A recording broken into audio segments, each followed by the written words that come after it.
Philosophie ou religion, mode de vie ou modalité d'être, le bouddhisme ne cesse d'intriguer. Ses multiples visages témoignent de la diversité de ses chemins. L'essence pourtant demeure, racine profonde, commune à tous les chercheurs en quête de connaissance, un homme, ancré dans un moment d'histoire, s'est éveillé pour affirmer qu'il est du pouvoir de chacun d'atteindre la sagesse. La métamorphose n'est pas soudaine. Elle ne peut s'opérer du jour au lendemain. Elle exige de la réflexion et du temps, de la volonté et du courage. Elle peut prendre une vie ou des vies, mais elle est possible. Le reste n'est qu'une affaire d'interprétation, de cheminement et de lecture des multiples symboles. L'intérêt qu'a éveillé ces dernières années le bouddhisme tibétain à travers le Dalaï Lama, son guide spirituel et temporel, a permis de mieux approcher le sens et l'origine de cet enseignement. Siddhartha Gautama est né vers 550 avant l'ère chrétienne, à Kapilavastu, aux confins de ce qui est aujourd'hui l'Inde et le Népal. Ce fils de roi du clan des Shakya fut le contemporain de Lao Tzu et de Confucius, de Zarathustra, de Platon et de Socrate.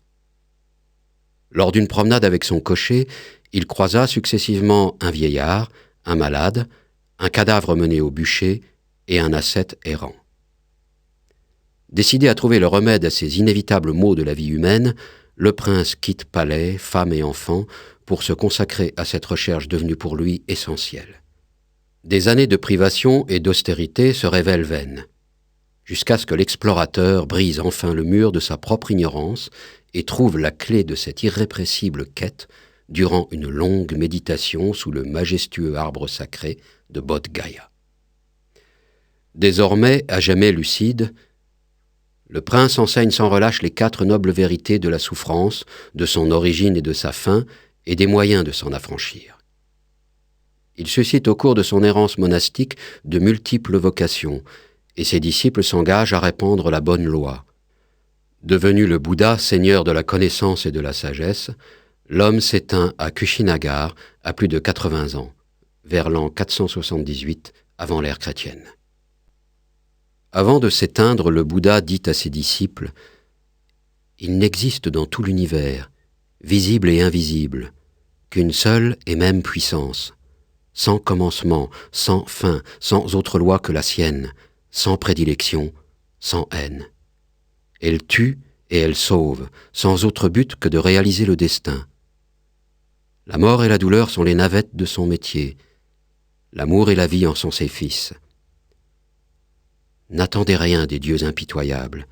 Ils naissent, ils vieillissent, ils meurent pour renaître, et ne sont pas arrivés à rejeter leur propre douleur. Attendez tout de vous-même. Aucune faute ne peut être rachetée. L'homme naît seul, vit seul, et meurt seul.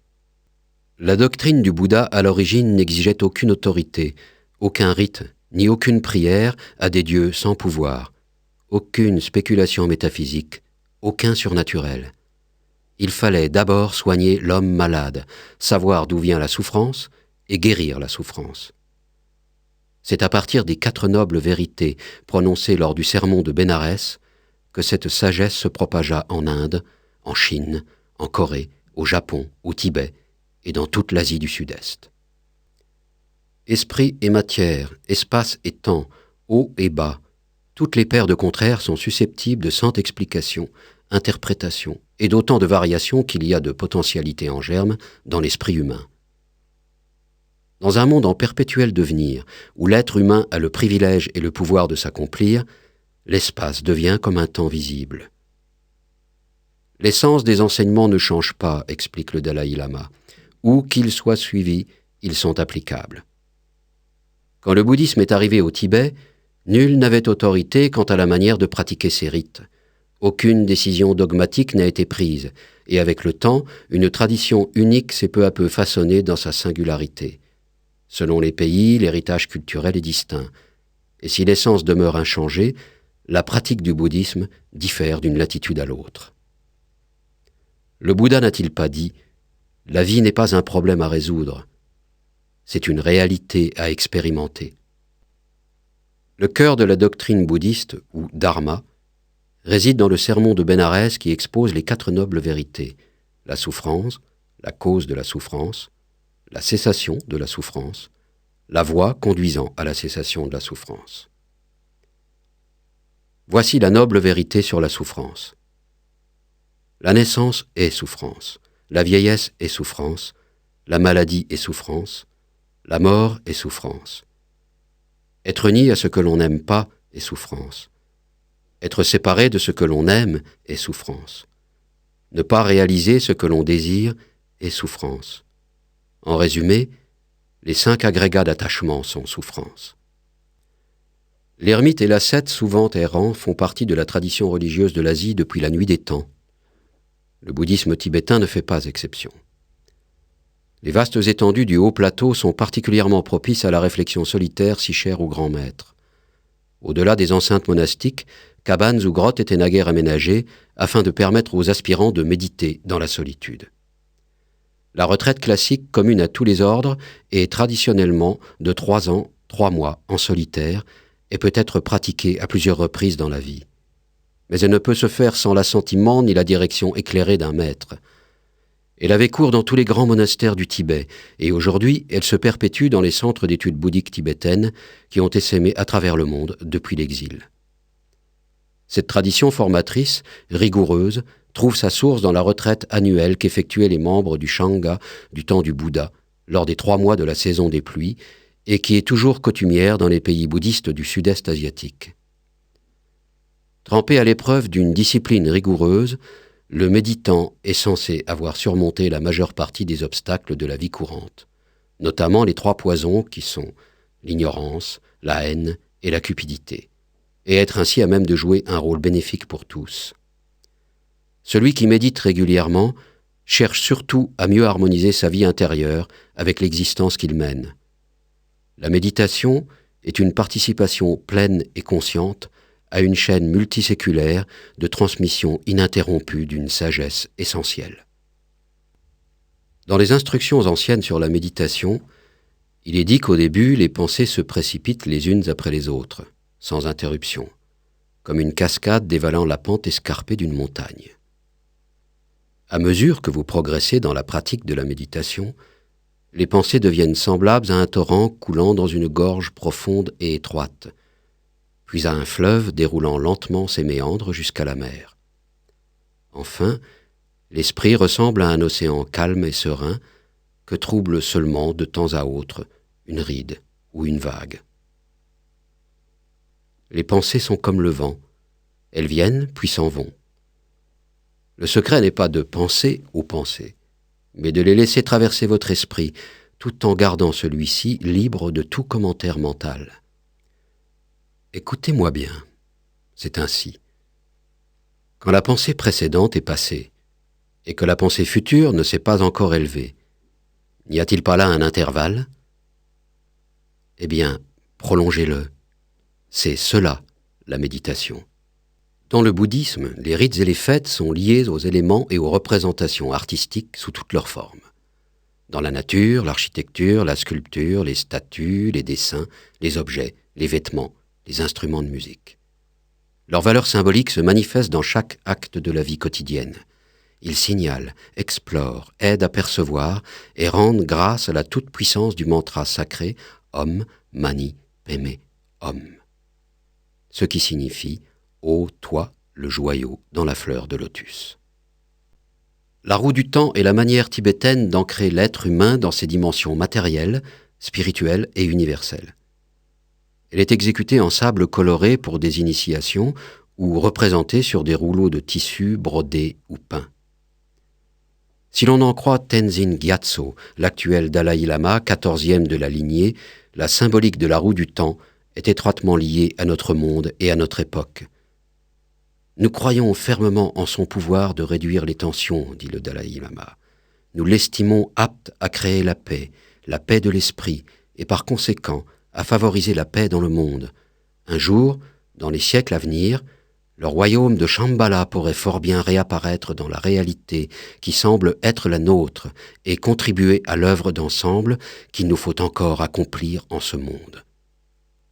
La roue de la loi est présente dans tous les lieux sacrés tibétains. Elle comporte généralement 8 rayons et se présente sur le fronton principal des monastères, grands ou petits, flanqués de 2 gazelles ou d'un. Elle figure avant tout la doctrine prêchée par le Bouddha historique, et les gracieux animaux qui l'accompagnent représentent ses 2 premiers auditeurs ou disciples. Mais le bouddhisme ne laisse rien au hasard, et derrière l'apparente simplicité de cette première explication se déroule, réflexion après réflexion, un sens approfondi du symbole qu'il faut suivre à la façon d'un fil d'Ariane afin de ne pas se perdre. La roue ou chakra, c'est le cycle sans cesse recommencé des naissances et des renaissances. Si l'on parle ici de loi, c'est bien dans son acceptation de vraie nature, celle qui fonde la règle naturelle de l'univers, l'éthique et la morale de l'être humain. La roue de la loi symbolise la voie du milieu. C'est le sentier suivi par le Bouddha qui a prôné de se garder des extrêmes, de l'ascétisme excessif comme de la débauche effrénée, afin d'accéder à la connaissance suprême, qui est le point d'équilibre à mi-chemin de la réalité et de la non-réalité des choses. Om Mani Padme Hum, Om Mani Padme Hum, Om Mani Padme Hum. Cette litanie millénaire est à la fois le symbole de la vie du bouddhiste au Tibet et l'expression d'une manière d'être. Pour le commun des fidèles, sa récitation incantatoire suffit à assurer son bien-être spirituel, pourvu qu'il y mette la sincérité requise. Pour l'adepte avancé, la complexité des significations gigognes de chacun des sons, prises individuellement ou ensemble, dévoile les 1008 facettes de la réalité ou de l'illusion. Om, c'est le corps, la parole et l'esprit du disciple, en même temps que ceux d'un Bouddha. Elles symbolisent leur métamorphose, soit l'accès à l'éveil. Mani, le joyau proprement dit, exauce tous les désirs et figure le but suprême auquel on aspire. Pem, le lotus, incarne la sagesse, en particulier celle de la parfaite vacuité. Enfin, Hum exprime l'indivisibilité, l'unité indissociable de la méthode et de la sagesse. Océan de sagesse, incomparable maître, être d'exception longtemps entouré de légendes et de mystères, le 14e de la lignée, actuellement titulaire reconnu mais exilé du trône du lion, Tenzin Gyatso aura eu la lourde tâche d'être pour son peuple le guide spirituel à une époque d'épaisses ténèbres et le chef temporel à un tournant de l'histoire marqué tant par la dure épreuve de l'occupation étrangère que par la nécessité de l'ouverture du pays à l'extérieur et à la modernité. S'il est aujourd'hui un symbole particulièrement connu du bouddhisme tibétain à travers le monde, le Dalaï Lama représente aux yeux de l'opinion internationale aussi bien sa foi vivante que le Tibet lui-même, menacé dans sa survie. Le tracé du mandala est un geste rituel. Le mandala est une représentation symbolique où rien ne doit être oublié. Les participants tracent sur le sol les mondes, les planètes, les océans, les montagnes, les rivières, les fleuves, les dieux, les hommes, les animaux, les insectes, les plantes. Cette formulation est faite à l'aide de sable, de fleurs, de cailloux de couleur, de farines et de grains de riz. La réalisation d'un mandala met en relation des formes symboliques et des forces primordiales. Elle a pour but d'approcher le centre où réside le Bouddha. La réalisation d'un mandala est un acte de méditation qui permet de réunir ce qui est séparé et d'approfondir la connaissance de soi. Le langage du mandala est assimilable à ce que Jung a appelé le processus d'individuation. Lorsque le tracé d'un mandala est abouti, il ne reste plus qu'à l'effacer d'un geste de la main, ou laisser se disperser les formes et les couleurs au gré du vent ou de la pluie. Les maîtres tibétains des sons ont la réputation d'avoir atteint par le travail de la voix humaine à une rare et profonde maîtrise qui exige des années d'entraînement et dont l'exercice est assimilé à un véritable yoga. Selon des pratiquants rompus à cet art, on y retrouve, amplifiée et magnifiée, la mélodie intérieure du corps humain, telle qu'on peut l'écouter en se bouchant les oreilles pour faire obstacle aux bruits extérieurs. C'est une musique de passage, d'une force peu commune et d'une stupéfiante pureté, exprimant à la fois la souffrance et la compassion, une recherche inlassable et une apaisante sérénité. Divers instruments à vent et à percussion apportent aussi leur concours au rituel. Le plus impressionnant est peut-être le radong. Cette trompe au son grave à l'extrême est utilisée pour annoncer le début des cérémonies ou l'ouverture des réjouissances. Afin que l'appel résonne dans toute son amplitude, les musiciens se placent généralement sur le toit des monastères.